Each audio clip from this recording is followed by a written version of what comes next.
കാണുന്നത് അനന്തപൂരിൻ്റെ എടുത്തു പറയത്തക്ക വികസനങ്ങളിൽ ഒന്നാണ്. അംബേദ്കർ ഫ്ലൈ ഓവർ എന്നാണ് ഈ ഒരു പാലത്തെ വിശേഷിപ്പിക്കുന്നത്. ഗവൺമെൻറ് ഹോസ്പിറ്റലിൻ്റെ ഏകദേശം അടുത്തായിട്ടാണ് ഈ ഒരു ഫ്ലൈ ഓവർ സ്ഥിതി ചെയ്യുന്നത്. ഒരു ഹോസ്പിറ്റലിലാണ് മുന്നേ എനിക്കൊരു മോശമായ അവസ്ഥ ഉണ്ടായിട്ടുള്ളത്.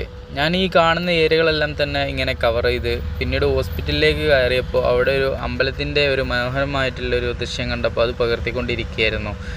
ആ സമയത്താണ് സെക്യൂരിറ്റിമാർ വന്നിട്ട് എന്നെ സ്റ്റേഷനിലേക്കൊക്കെ കൊണ്ടുപോകുന്ന ഒരു സാഹചര്യം ഉണ്ടായത്. ചില ആളുകളുടെ മോശമായ പ്രവർത്തനങ്ങൾ കൊണ്ട് നമുക്ക് ആ നാട്ടിനെ വിലയിരുത്താൻ കഴിയില്ല. 98% മനോഹരമായിട്ടുള്ള നല്ല മനസ്കരായിട്ടുള്ള വ്യക്തികൾ തന്നെയാണ് ഇവിടെയുള്ളത്. കൂടുതൽ ദിവസവും ഞാൻ ഈ ഒരു ഏരിയയിൽ ഉണ്ടായിട്ടുണ്ട്. എനിക്ക് നല്ല അനുഭവങ്ങൾ തന്നെയാണ് ഉണ്ടായിട്ടുള്ളത്. മലയാളികളായിട്ടുള്ള ഒരുപാട് ബിസിനസ് ചെയ്യുന്ന ആളുകളെ പരിചയപ്പെടാൻ സാധിച്ചിട്ടുണ്ട്. അവരെല്ലാം തന്നെ ഈ അനന്തപൂരിനെ പറ്റിയിട്ട് മനോഹരമായ വാക്കുകളാണ് എനിക്ക് സമ്മാനിച്ചിട്ടുള്ളത്.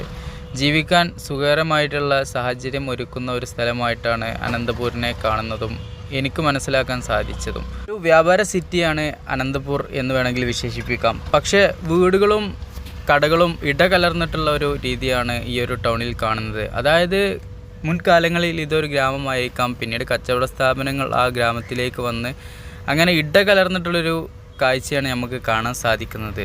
അനന്തപൂർ ടൗണിൻ്റെ ചുറ്റുപുറം കൃഷിയിടങ്ങളാണ്. അതായത് ഇവിടുത്തെ ആളുകളൊക്കെ തന്നെ ഒരു ഏരിയയിലേക്കും കണ്ട് താമസം മാറ്റുന്നു, ആ ഏരിയയിൽ കച്ചവട സ്ഥാപനങ്ങൾ വരുന്നു എന്നുള്ളതാണ്.